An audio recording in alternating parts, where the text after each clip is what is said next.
So now I will pass you over to our entrepreneur in residence, Chris Harvey, who is going to introduce the live speaker from Tulsa. Thanks, Chris. What's up, beautiful people? I hope you're well. Please don't judge me by my shirt. If you know anything about football, this is not the best week to wear this shirt. We are not good at all, but pray for us. Amen. I'm so glad you're here. Tonight is going to be a special night. As Katie has shared, I get the beautiful opportunity to serve with entrepreneurs on Sky's the Limit, specifically right here in Tulsa. For the past almost 3 years, been able to start and grow over 500 businesses right here in the city. And one of the guys that's about to speak tonight is somebody who is not launching, is not starting, but has amazing success right here in the city. And we've been able to do some work, marketing work and content work together over the past couple of years now. I don't even know how long it's been, but more than the business side, he's a great man, great friend, and I'm grateful to introduce him tonight. Make some noise. Type some let's go stuff in the chat. I don't know what we should do online. My man Chris Mathurin. What's up, baby? What's up, man? What's up? Good to see you. Good to see you. Good to see you. Guys, what is going on? My name's Chris Mathurin, and first and foremost, I want to thank Sky's the Limit for this great opportunity. I want to thank you for showing up, and I also want to thank my man Chris Harvey, as one may say, because we're better together, and he's done a great job helping me. So a little backstory about me. I'm from Essex, England originally. I came to America with just 2 suitcases, a basketball, and a dream. At that point, the plan was to come here, then go back and play professional. That didn't work out. I was like, hold up a minute. Let me get this degree. Let's start using the brain instead of the back, right? So I struggled. It was hard to get a job. It was hard to get on the board of life, but finally we did it. So God's always got a plan for us. I thought it was my plan to go play professional basketball. I just wasn't that good, and I got crossed up just one too many times. So I hit the hustle of life, all right? So I actually started in the auto industry. Yes, selling cars, because unfortunately back then, when you're in between visa status, that's really the only job you can get in America is selling some cars. But I realized something very, very special. They had a process in place. How do you go from point A to point Z and take someone from being a prospect to a customer? I don't sell cars anymore. Now I'm actually in the insurance business. After 5 years of selling cars, I moved into the insurance business and started a company from absolute zero. I didn't know very much, but here's what I did know. I needed a process. The auto industry process was not going to work where I was at. And I weren't really feeling the insurance process of being really, really slow and not asking for the business. So guess what we did? We brought both worlds together, and I designed a simplified process to take someone from point A to point Z and dramatically increase the chances of closing the sale. So here's my question for you. What process do you have in place for your sales process? I can't hear anything back anyway, but usually when I ask that question, here's what I do here. Cricket, cricket, cricket. Or maybe an answer something like this. Well, it kind of depends on how it goes. So I guess we're flying by the seat of our pants then. Or it just depends on how I'm feeling that day. Well, one day you could be feeling really good after a steak dinner, or one day at McDonald's. Is that going to increase your chances of making a sale? The people that have the most success in the business sales world are those that have a process. Now, here's the good news. I sound very smart. I look very good, but I'm not really the most smartest man in the world. So the good news is everything I share with you today is going to be simple and easy to understand. And I promise you, you don't have to copy me word for word. Okay. But if you create a process and you follow that flow consistently, it will consistently get you better results. So let's go ahead and start on step number 1. My question for you is, in your sales process, what is your first step? Again, that's what I hear quite a lot. Crickets. So what was the first thing you're going to do when a prospect comes into your office? What's the first thing you're going to do? So here's what I teach my people. It is the meet and greet. 1 second, please. All right, let's go. Don't make fun of my handwriting, okay? So number 1, meet and greet. We are going to welcome the customer. Now, to make things a little bit more exciting, ladies and gentlemen, I'm going to introduce to you my man with the plan, Mr. Kyle Sullivan, small successful business owner right here in Tulsa, Oklahoma. Unleash the champ. Kyle, come on in, baby. Let's go. Come on, Kyle. What's up, baby? What's up? Hey, it's my man Kyle right here. What's up? What's up? Okay, I met Kyle in the gym a long time ago. I was lifting around 5,000 to 10,000 pounds. I don't know exactly how much it was. He needed a spot because I never need a spot. So I went and helped him with a spot. And ever since then, we've been buddies. But all jokes aside, Carl is a great guy. He's a great motivator. Carl, real quick, tell the people a little bit something about yourself. Yeah, absolutely. So I'm from Louisiana. I'm from the Bayou. I spent about 12 years as a pastor. And so I got to work at some of the largest churches in America.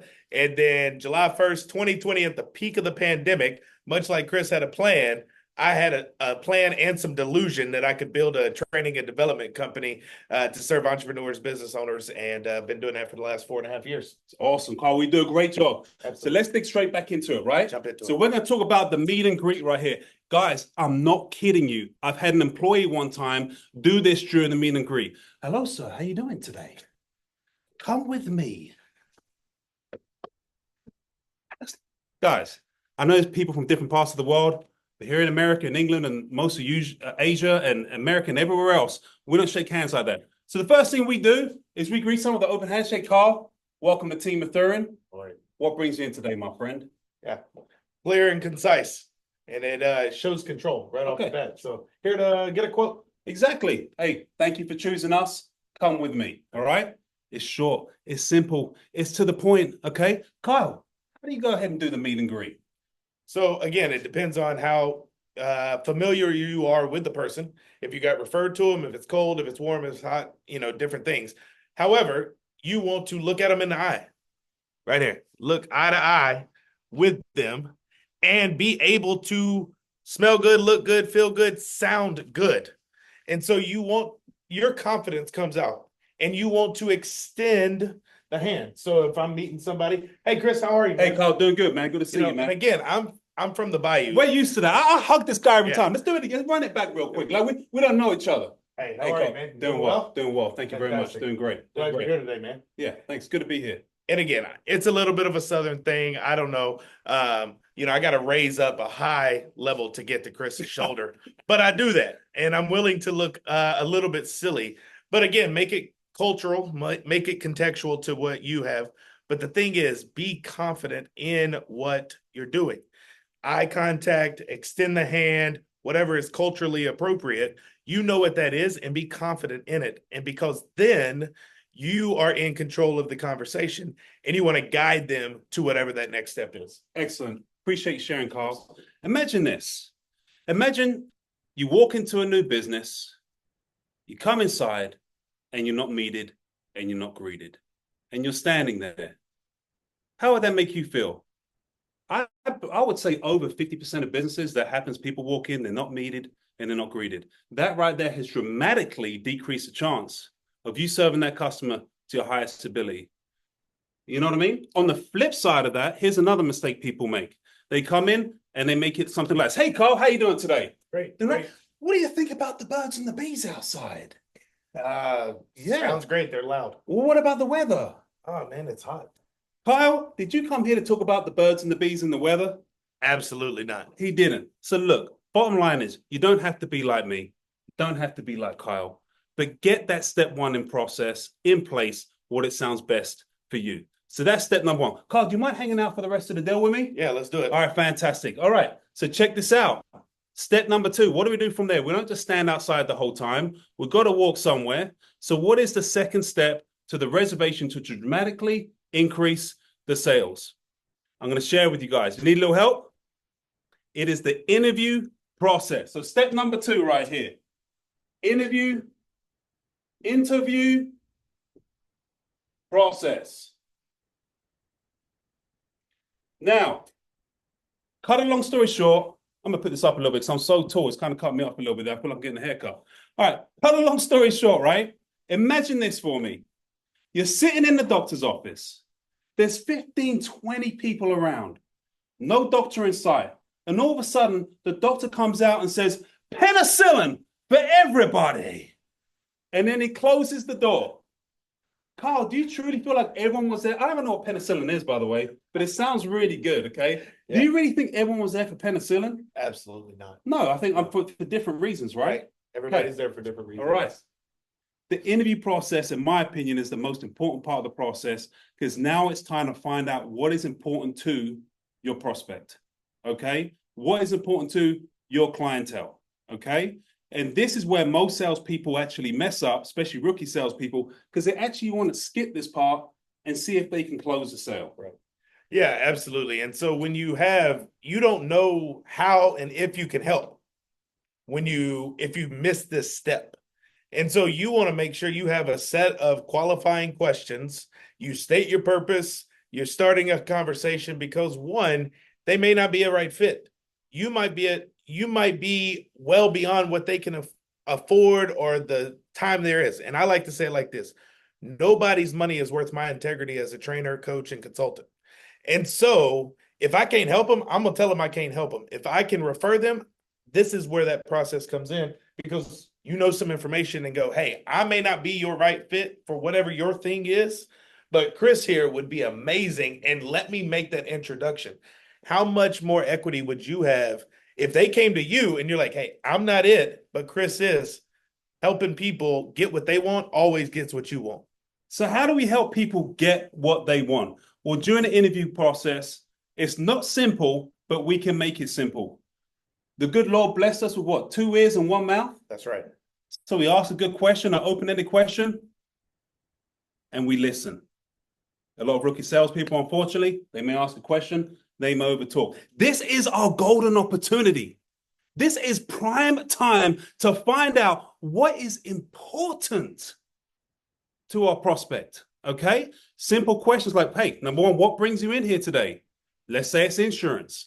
My insurance bill went up. I'm not happy with the service, whatever. They are giving you golden nuggets right there of what is important. And if they don't, we can simply ask. We know price is important to everybody. In addition to price, what else is important to you? Asking these questions is what it's going to do is dramatically increase, because later on, we are essentially going to use this information to take care of potential gaps that they currently have and provide not necessarily solutions, but options that they can choose from to take care of those needs. Yeah, 100%. And again, the word he said there is really important: care. You must show that you care for the person. Again, when I started, I was one of those that talked too much. You took the words out of my mouth. I'm about to get my story, but go ahead, my friend. I wanted to talk so much because I was trying to oversell what I can provide. And I'd leave a meeting, I'm like, it went fantastic. They didn't buy, and they never talked to me again. They started hanging out with Casper, the unfriendly ghost. And I realized, oh, it's because I talked too much. I didn't know about them, and I didn't show that I care. Very similar. I talk too much because I didn't know how to shut up. So I'll just keep talking over and over and over again. I don't know if it was a nervous thing or whatever it is, but eventually I had to record myself and go back to listen to myself and hear myself talking so much. 100%. So sometimes it just comes with a little bit of maturity, having a little bit of self-realization. But you know what? You got Chris and Carl, and thanks to Mr. Chris Harvey right now, we are taking time out of the equation and we're giving the answers right now. So listen, you better share this stream. If people aren't signed up with Sky's the Limit, you better send on this message, because this is golden hour nuggets right there. So step number 2 is the interview process. You might have gone on step number 3. Go on. Ladies and gentlemen, drum roll, please. The fun part, the great part, it is the presentation. Let's go. Presentation. So step number 3 right here. I'm throwing things all over the place here because it is the presentation right here. Look, guys, I understand 90% of you have fun jobs. This is great. The other 10%, I'm sorry, it's a boring job. Find another job, as one may say. But this is where we have some fun, right? That's right. This is it. My man Kyle right here. We see each other in the gym every other day, every 3 days, or whatever it may be. And we walk around with energy because we love what we do. And this is how we are. Not everybody is like us. We're not asking you to be like us. However, if you are passionate, if you believe in the product that you sell, if you believe in yourself, then this is time to have fun, because you know whatever you're presenting is going to put someone in a better position. Absolutely. And I want to, as we talk about the presentation, I want to speak to the introverts on the call. Because odds are you don't care to be as loud and animated as Chris and I are. Maybe you are. If so, come on to Tulsa. We'll hang out. We'll be the Three Musketeers. But some of the greatest people leading sales calls and organizations and presentations are introverts because your superpower is being quiet. Your superpower is being able to listen more than you talk. And so I just felt, hey, shout out to you. Tell us how to do it, but know that it's a strength in your personality, whether you are extroverted, introverted, more intuitive, or more just what you see, sensing, if you're more of a thinker, a feeler. Knowing yourself so you can lead yourself makes a huge difference in how you deliver presentations. And I absolutely love that. And something that I've been echoing throughout this is when I was coming through the auto industry in my first sales gig, I had someone who I looked up to. I mean, I love this guy. Everything he said that came out of his mouth, I could hear and I could feel. But I had a light bulb moment. That is that person. He is that person. She is that person. There's only one you. You are that person. So you can take the learning, you can take the principles, but be you. And being you and believing in yourself and having passion for what you do, that is the best pitch, in my opinion. 100%. And that is, it's cliche. It's great on a coffee mug, but that's 90% of it. If you believe in what you do, you're on the 10-yard line. You're in the red zone, as I like to say, of success, because the confidence comes off. Energy is transferable.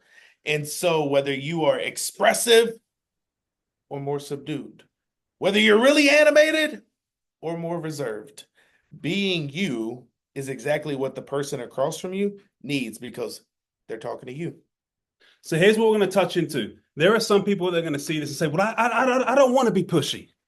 I don't want to do pressure. And we're not saying be pushy or do pressure, but sometimes you got to bring the fire up just a little bit to lead someone down the sale. So here's what I share with you right here. There's really three things. Number one, you got to believe in the product you're selling. If you don't believe in the product you're selling, none of this stuff applies right here. Number two, you got to believe in the company that is backing the product right there. At the very top, is this company going to stand by the product that you're selling? If it's a great product, but the company's not going to back it, none of this stuff applies right here. But more importantly, number three, you got to believe in yourself. When you tell the customer, hey, I'm going to be here when you need us, are you really going to be there for the customer? Are you really going to pick up that call and service them after the sale? If the answer is no, you can have the best products in the world, you can represent the best company, but if you're not going to back up everything you say, then it doesn't matter. However, if you got the best product, if you got the best company, and you believe in yourself, there is nothing wrong with being passionate about what you do and delivering that message. So number three is presentation. It's okay to have a good time. Tailor it to your needs. Yeah. Okay. So little exercise here, story time. I don't know your businesses. I don't know your rev marks. I don't know anything. But if I said, I need you to 5 times your revenue in the next 90 days in the chat on a scale of 0 to 100, 5x your revenue, whatever it is right now, 5x it. How confident are you? 0 to 100. Put it in the chat. We're going to look real quick. Make up some numbers. There we go.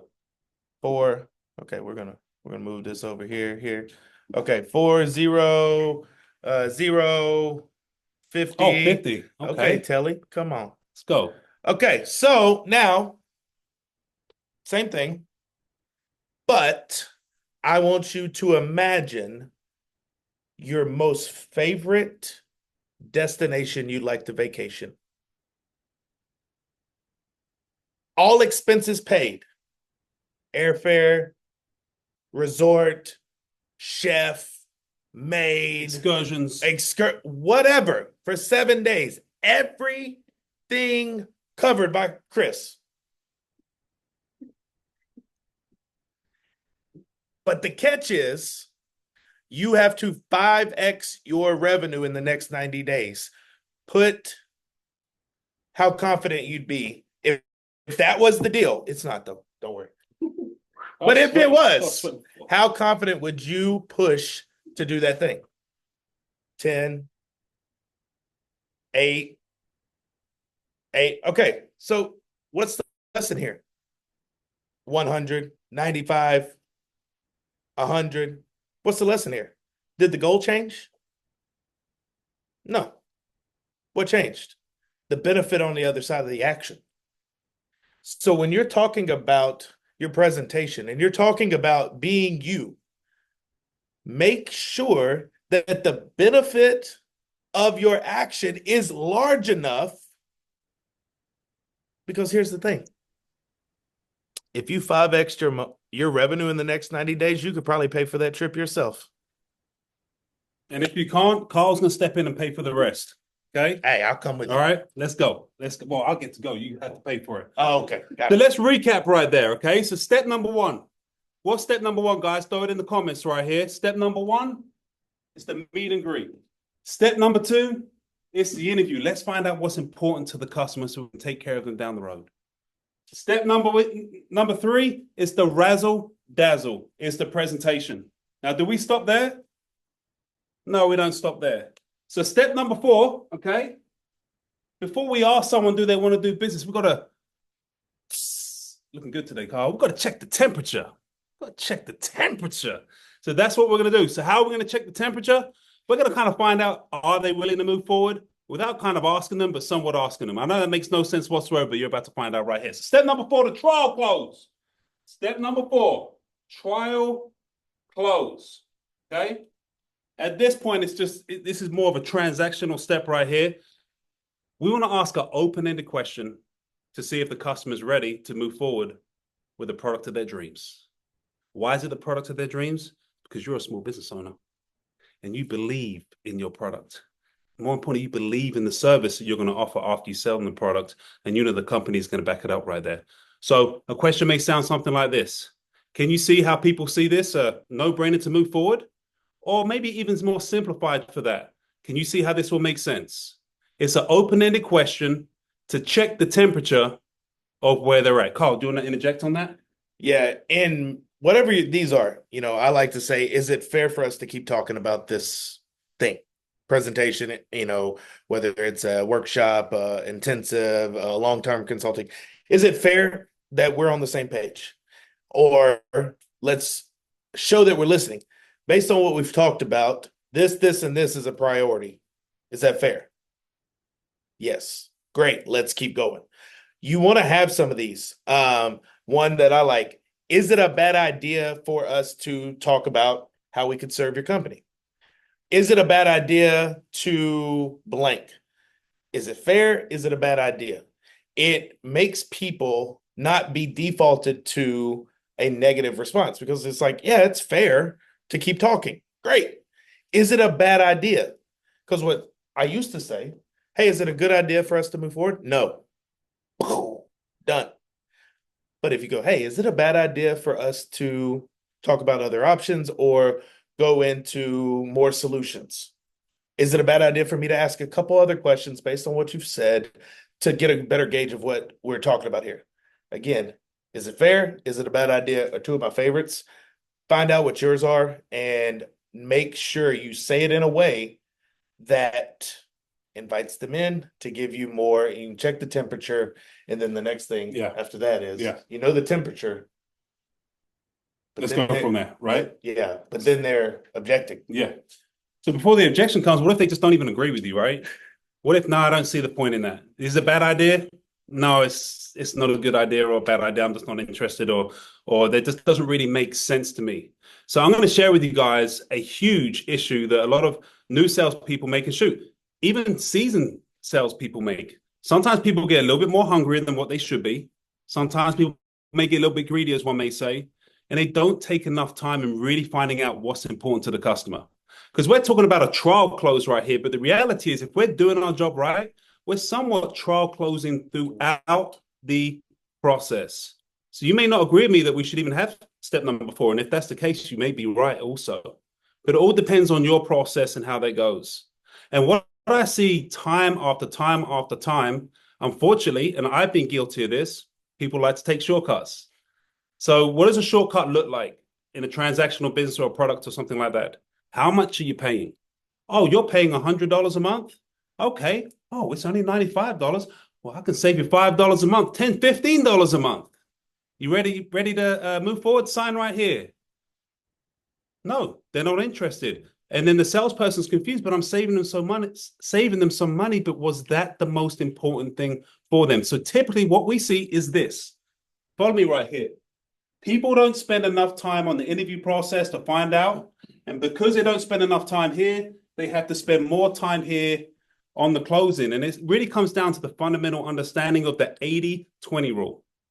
If you want to go ahead and cut corners and only spend 20% of the time finding out what's important to the customer, you're going to spend 80% of the time trying to close them on the back end and more than likely not make the sale.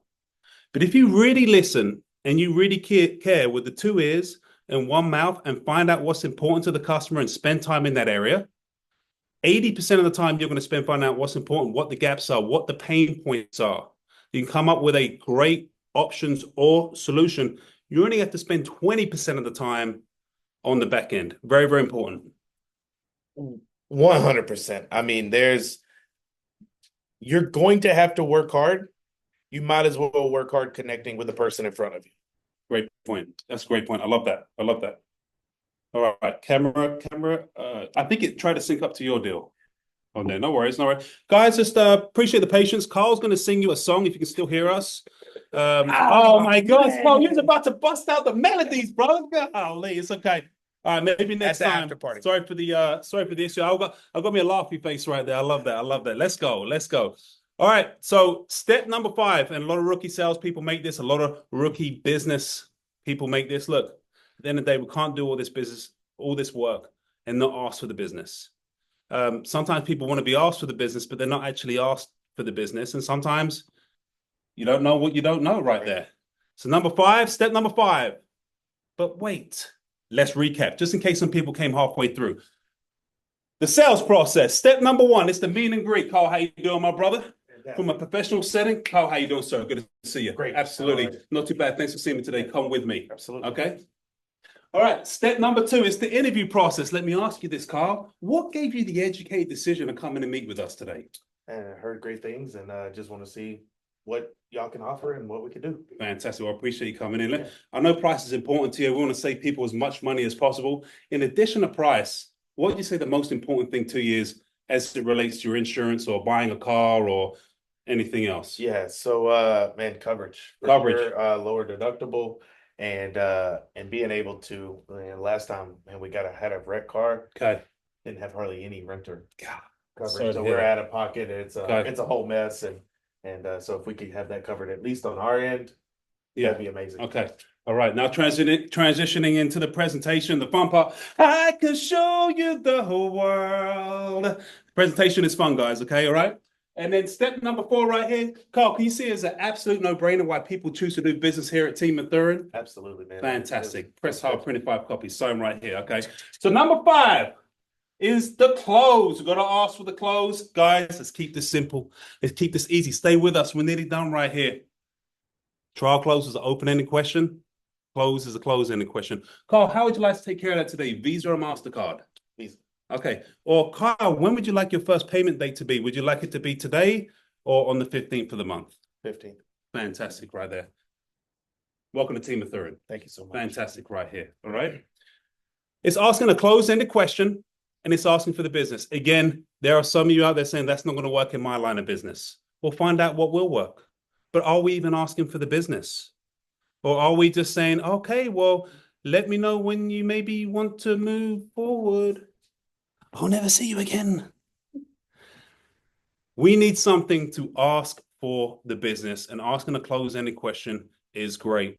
But here in a second, I'm going to tell you the number 1 biggest mistake people make during the close. But before that, Paul, how do you ask for the business? So one question before we get to that, Jessica asked, do you always write down what they say? Does this build trust? I write down what I need to remember. And so whatever that is for you, if you're getting details, write those down. Being able to actively listen, it helps me a ton. Because again, I like to say, so if I'm hearing you correctly, the biggest things you're looking for are blank, blank, and blank. Yes, that's a micro close. You've got them saying yes to you. Okay, so if we do yes, yes, and yes, and you've said blank, is that right? Am I on the right track here? Yes. So as Chris mentioned, you're getting micro yeses along the way. And so I write down what's important to remember. Yeah, so when I'm in the business setting, if I'm in my office, I love to take notes and write things down just because sometimes I have trouble remembering things, as one may say. So I'll write it down, and then that way at the end I can recap everything I need to recap, make sure I don't miss anything. There's a lot of details that go into it. But you have a great question, and when you said, does this build trust? Me personally, my personal opinion, it doesn't build trust, or it does build trust. I truly feel like the action of writing down isn't going to help you or hurt you, but you just being yourself, being your genuine self, and listening, okay, and just being your organic self. That is what's going to build trust. Because at the end of the day, people know if you're really listening, if you're really engaged, if you're really caring, or if you're just trying to hit a quick sale. People are very smart this day and age, and that's what builds trust on that part. So yeah. Go ahead. Yeah. So back to, how do I ask for the close? I've done my active listening. I've created opportunities for them to give feedback. We've had a great conversation. Now it's to the point where the heart rate rises a little bit, and you have to actually ask for the business, because you've made a fantastic friend, and then you could be like, I'm done. I'm good. So again, I'm a very simple person. I'm from the Bayou in Louisiana. And so I will simply ask, hey, if everything we've talked about today got done, would you be ready to move forward? I like that. I like that. I like that. Simple. Or, hey, if we got this, and this, which is in my sales process, because Unleash the Champ is a lot of athletic imagery. And so I talk through like, hey, what's the Hail Mary result you want, and what's a Grand Slam benefit? And so I like to say, like, if we accomplish the Hail Mary and hit the Grand Slam, I don't think is there any reason why we wouldn't move forward today? Yeah. And then, then they're either gonna move forward, or they're gonna hit you with a bunch of objections. And guess what? Me and Carl, we've got a great course for objections. We don't have time today, so we're gonna see if Chris can hook it up with your leadership time right there. And I think if we're invited back, Kyle. Oh yeah, we'll be back. Hey, look, I think we'll do this. However, we're not finished yet. So I did ask you guys earlier, what is the biggest mistake people make? So I'm gonna share a true story. Okay. So back in the day, I had a salesperson. Okay. He's a very, very successful leader in the Tulsa community right now. Great guy. He even has an English accent. All right. Don't hold it against him. Okay. Can't tell you the name though, because, it's a funny story. And he worked for me. And cut a long story short, he came to me and said, Chris, I just can't close anything. Meaning if it's 100 degrees outside and I have an umbrella, I can't even close the umbrella. I said, well, tell me what's going on. He said, I'm asking for the sale. Doing everything you asked me to do. And no one's saying anything. I said, okay. Hold up a second. Let me bring a chair out here, okay? And bring a chair out here, okay? And sit and listen to what's going on here. So I took a chair, I sit and listen, and he was making one big mistake. Everything was perfect. But then he would ask for the sale, for example. Hey, don't take care of that today. Visa or MasterCard. Because if you move forward with this product, it's going to be really good. And I think the kid in the background, I think they'll benefit. I think your wife will benefit from it. And yes, I said, I think I know what, I nearly said his name. I think I know what your problem is. You're asking for the sale, and then you're talking yourself out of the sale. So let's try it again on the next person. He said, okay, so how would you like to take care of that? Visa or MasterCard today? Because what I think this will be so good if you just move forward. I'm going to hit my commission goal. I'm going to go to Disney. It's going to be great. And I was like, you did it again. Don't worry about it, man. It's cool. Here's what I want you to do.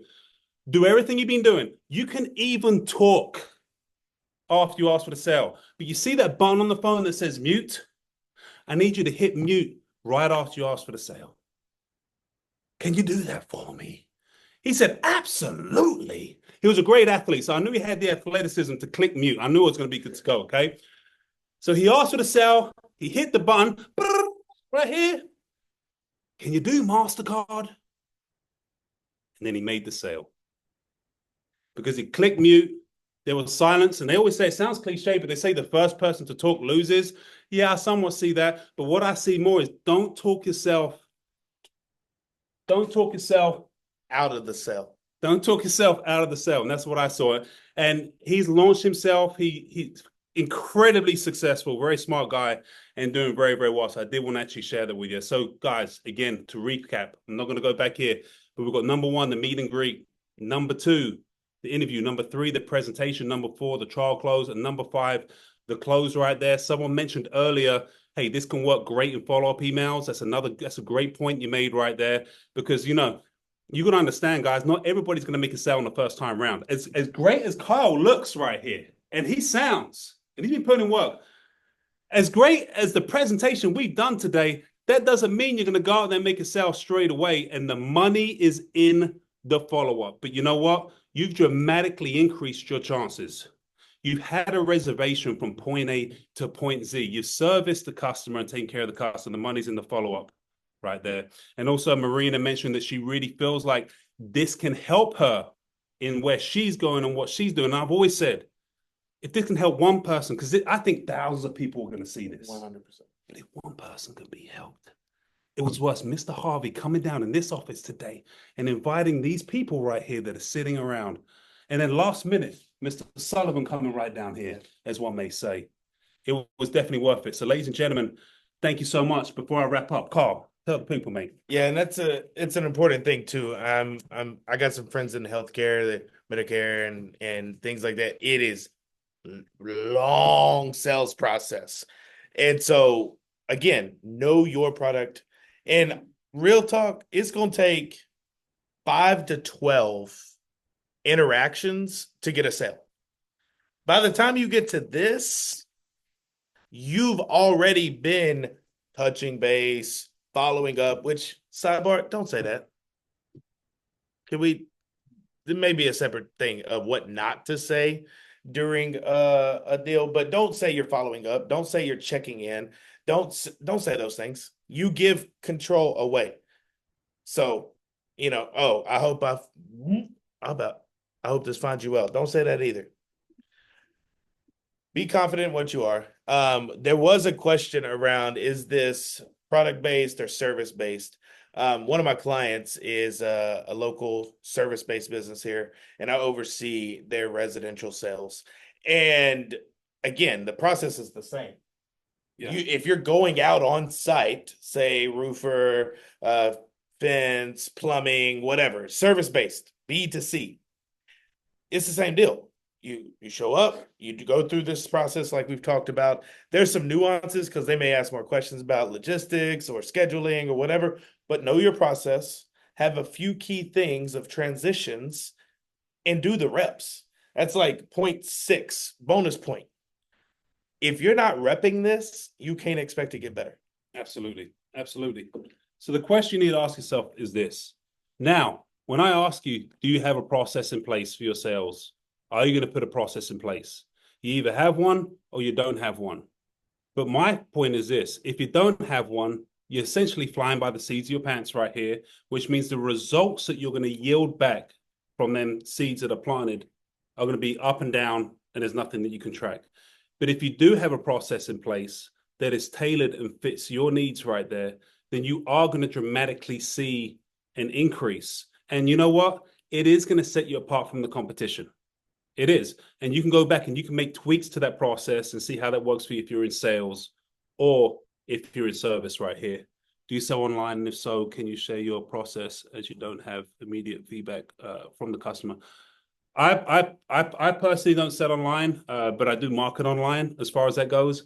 Me personally, what I do online is I use online and the branding platforms to brand, not really the products and services I sell, but actually brand myself in the community right there. And it's really fun. It's really easy because when you're talking about your family and your beautiful kids and your beautiful wife and the things you like to do in your community, it's easy to kind of brand yourself doing that. I like to brand myself helping my customers. I'm actually a State Farm agent, so like a good neighbor, your homeboy is there. So I like to go ahead and put stuff out there, having fun. So I don't brand to sell online, but I do brand to help my brand grow so I can be omnipresent, be multiple places at the same time. So when a buying decision does come up, they think of me. This guy does a great job also. This guy's been on TV, magazines, books, national speaker. I always think about this guy. He's a good guy. You do a great job branding online as far as that piece goes. Carl, real quick, for those that are out there right there, how can people find you online? That's a great question. It's a segment. How can people find you? Yeah. UnleashTheChamp.com, Kyle J or Kyle John Sullivan, you'll find me. You can look up Unleash the Champ Leadership Podcast, 140, 150 episodes at this point. And so being able to Kyle Sullivan, LinkedIn, I know as business professionals, LinkedIn is kind of our playground. And if you're not on there, jump on there. And so Kyle Sullivan, Kyle J. Sullivan, it's all there. And I'll share mine here. Another question right here. And I know we've got Q&A at the end, but I like doing it on the run. So do you push your personal brand or your business brand, or do you have 2 social media platforms? The answer to that is yes. I have my business page where I talk about just my products and services. A lot of that is automatic. And I have my personal page right there where I've got friends in the community, friends from my past and everything like that. So guys, you can find me on Instagram at Team Mathurin. That's TEAM Mathurin, Team Mathurin. We'll put it in the comments right there. Or since you guys are small business owners and community leaders, you can check me out on LinkedIn because that's where the money's at. Chris Mathurin, ChrisMathurin. Again, if you're not on LinkedIn, there's another nugget for you. Go ahead and create your profile because that's where the networking is at, and that's where the money's at right there in LinkedIn right there. So, ladies and gentlemen, thank you so much for joining us right here. Carl Sullivan right here with Unleash the Champ, Chris Mathurin, and more importantly, I want to say a special thanks once again to Christopher Harvey. This guy is amazing. He got the biggest heart in the world. More importantly, he's the best deal. I said, don't stay at a hotel. Come and stay at my house, man, because I know you're cool, man. So thank you. Thank you to all the people. Sky's the Limit who got this rocking and rolling. Sky's the Limit. Check it out. Make sure you tell your friends and family about Sky's the Limit right there. We'll open it for a little bit of Q&A. Okay, if we missed any out there, and apart from that, have a process in place. So we got a question here about selling online. I've done a ton of that. Most of mine is selling online, and so if you don't have immediate feedback or they don't respond, then you send another message assuming it missed it. Hey, this may sound crazy, but I know in inboxes get full. I just wanted to push this to the top. Are you interested in having a conversation? So if they don't respond to the first one, don't be timid. Hey, just following up, wanted to blah, blah, blah, whatever. Hey, I might have been off base here. Are you interested in talking? Hey, I think this would be really helpful for companies just like yours. Are you open to having a 7-minute conversation about it? Hey, so follow up, but do it in a way that still maintains that you're the thought leader, you're the expert of what you do.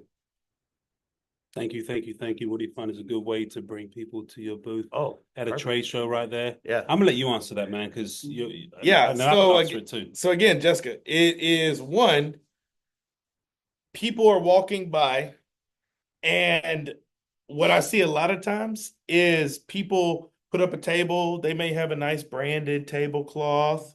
They may have a little pamphlet, but it looks boring. And so maximize what the trade show will allow you to have in your space. And so again, I'll use my client, the fence company. Dude literally built a fence around his space.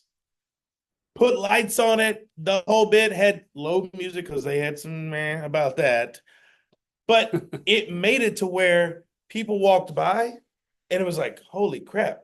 What he also did is, again, budget, it matters and what you can spend or whatever.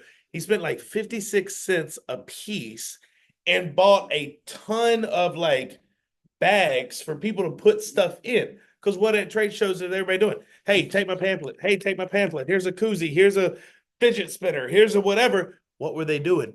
Putting it in his bag. And so he had all these like 3,000 yellow bags walking around with his name on it with everybody's crap in it. It was awesome.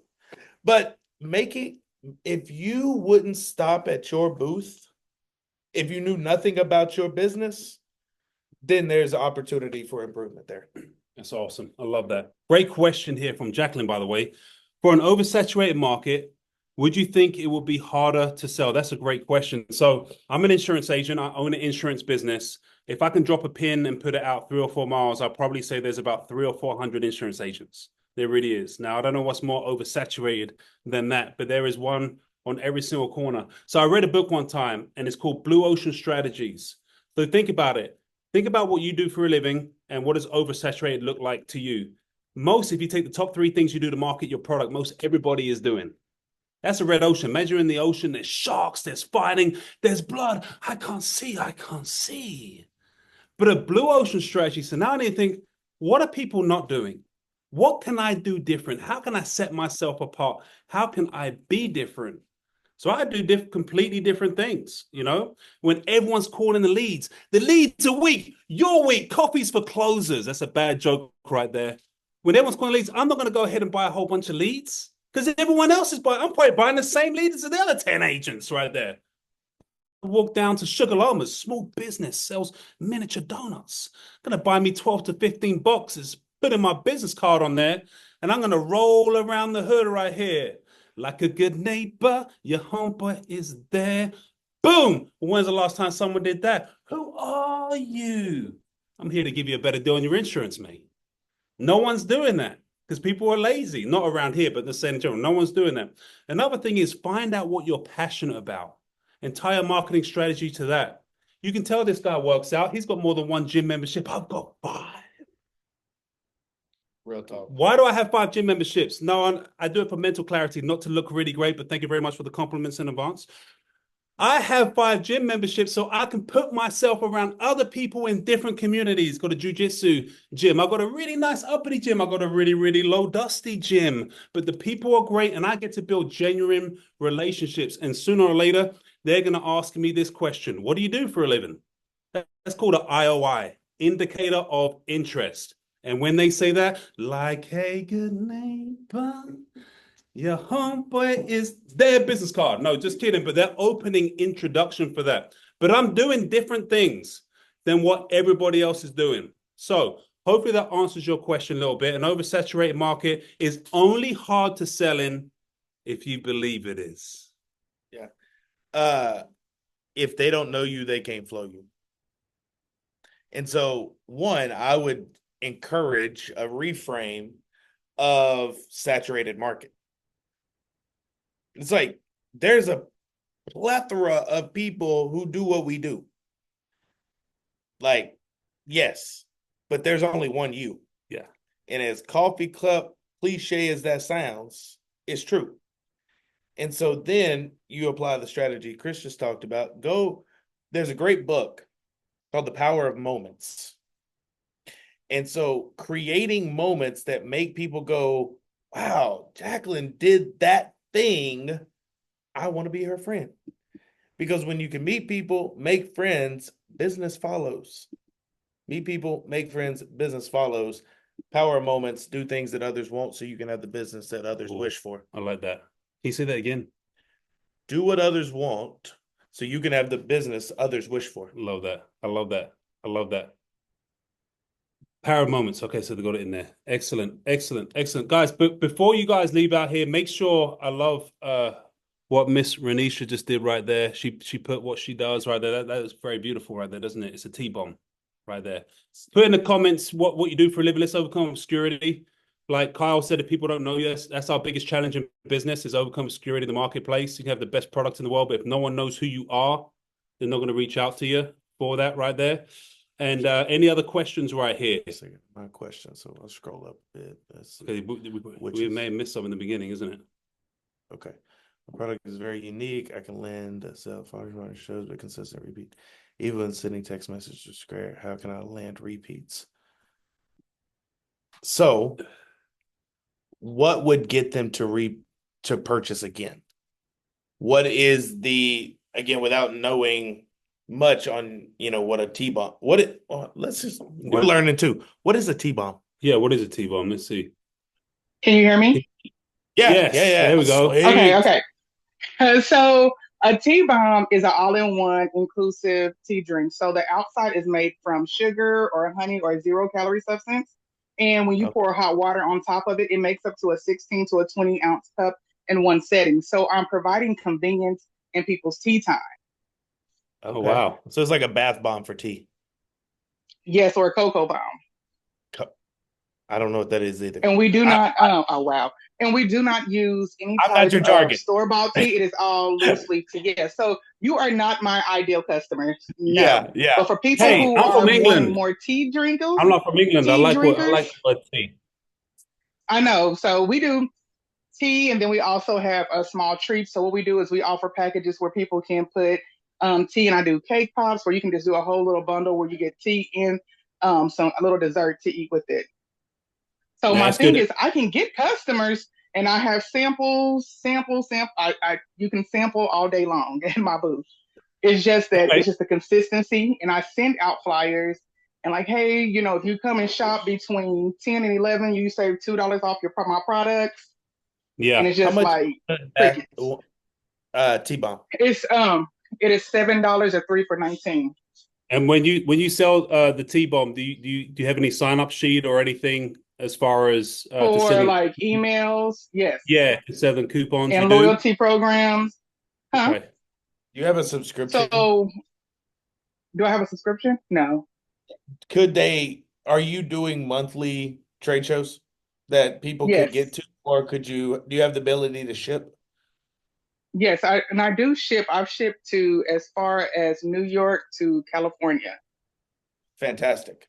So I would encourage putting like a $15, again, I don't know your cost or what, something like $10-15 a month subscription to where they can get the T-bomb of the month. And then it creates some projections for consistent revenue. You can project what's coming in and create a bit of a base MRR. And so I think that could be an option. Also, if they are repeat customers, do they know what discount they get? Yes, they do know, and we also sign up for loyalty points as well. So if they shop even during the holidays, we sell cake pop bouquets where it comes in a cone. It's really cute. You get one of those. I know what a or you cake can pop even is. get one of our. I have 2 toddlers. We also do sample packets, so customers can even, if you shop and get to so many points with us, you can get a sample packet which has 4 of our seasoned flavors. So like this month is pumpkin spice, fireside spice, peppermint, and we also have a apple cider tea as well. Got some options. I sell 26 different varieties of tea bombs. Whoa. Do you have packages people can buy that could be a little bit like on auto where they could say, because you have the 1 for 7, 3 for 19. If you go online, do you have bundles that you recommend people get together? No. So again, I'm trying to think of ways that people would buy more additional options, maybe simplify their decision making, because I had an involuntary response. I do 26 different T-bombs, and I went, whoa, that's a lot of decisions. Well, no, not that's a lot of decisions. But as far as like they are separated from like my spring and summer versus my fall and winter. Okay. So you may not want a chunky watermelon come December. You may want like a medicine bomb that is also a play off of Starbucks. I love that. And someone said, looks like someone said here, they are really unique products. Some good exposure and marketing could help, maybe suppliers in different regions. I mean, I think that's a great point right there is, instead of, thinking about what you can do to get repeat business, what can you do to overcome obscurity and get your name and your product out there? Because personally, I never heard of that before. I think it's a great idea. It's a great idea, especially now. Tea's a bit, look, I don't have a tea bomb, but I got a tea right here to go and buy today from a shop. People are big on health and everything like that. So what do we need to do to get your name out there? Do you use the social media platforms? Do you have a Facebook, Instagram, LinkedIn? Are you using all of those? Yes, I do have all of those. Okay, excellent. And how often are you posting on there? not a lot. Oh, So if I do something in a week, all right. So let's go ahead and let's raise. You haven't done anything in a week?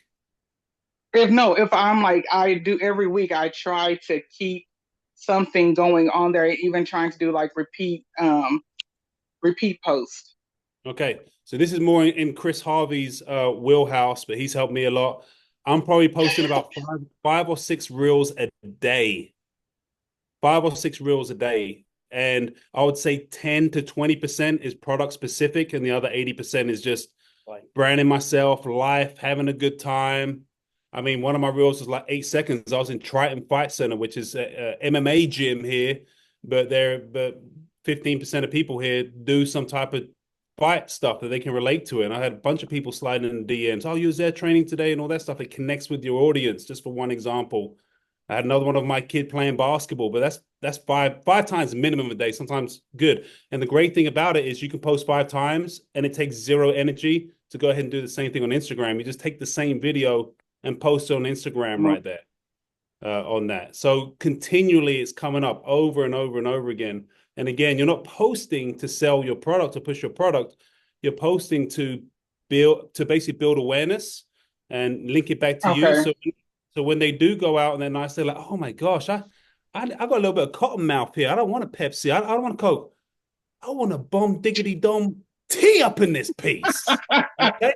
But I don't have any. So I'm gonna go ahead and order me some. They got the special right there, 7 for 19, 3 for 19, right there. So we've really got to start managing that social media. So check out Chris Harvey at Harvey Media. Correct? Chris Harvey at Harvey Media right there. Please tell him that Chris from England sent you, and he'll give you a great deal. Okay. All right. Thank you. All right. So we're good. Let's see here. Beauty sector. Oh, she knows who you are? Yeah. Okay, cool. Well, she definitely knows. And she was so kind, though. Now everybody knows who you are, though. That's a big difference, right? Now everybody knows who you are. Okay. All right. We're scrolling. I think that's good, right? I think that's oh man, it's the most affordable theater tickets. New York City. I mean, needing luck or membership. We also run a tour signature called Drama Discourse, where we take guests to see a curated show, then discuss it over food and drinks. Amanda, look, guys, hit Amanda up right there. She's got some great service right there. It looks excellent. Do you know Amanda too? We've connected. Okay, let's work on 50% off on those tickets. Okay, all right. We'll go to New York. All right, Amanda, we're gonna holler at you. We're gonna holler at you. All right. Yeah. Again, so much of this, in closing, because I know we want to be mindful of time. So much of our issues as business owners come back to awareness and action. Yeah. Awareness of who you are, what you do. Like, do you like ketchup on your hot dogs, or do you like tea instead of coffee? Like, who you are. Awareness of who you are. And the awareness of what you do. And do you have a process? Which now, everybody on this call, anybody that watching the replay can now say, yes, we do have a process. And that's the biggest thing. When I talk to businesses, entrepreneurs, whether it's a solopreneur or the company, their problems come back to awareness and action. And so discuss amongst yourselves, ask yourself, how can I get more eyeballs on what I am and who I am and what I do? And then can you tie a daily KPI, key performance indicator, a revenue generating activity, however you want to say it, get your butt to work and go build the business that you desire. Guys, you got the best product, you got the best service, but you have to believe in yourself. And like Alan Iverson said, practice. We talking about practice? Yeah, we're talking about practice. You got to go and work on it, because once you work on it, you build confidence. And once you're confident on what you do, that's when the enthusiasm comes out right there. The number one thing to help with some confidence is have a process in place. So until next time, take care of yourself. Sky's the limit. Thank you so much. This is Carl Sullivan. I'm Chris Mathurin. Make sure you fill out the survey below. Till next time, take care. Peace. Thank you so much, Chris and Chris. Yeah, I just wanted to jump in and say thank you for being here. Hey, Chris, and thank you for putting it on. Everyone else, if you wanted to stay for some optional networking at the end, where basically you know, like Ranisha did, sharing about her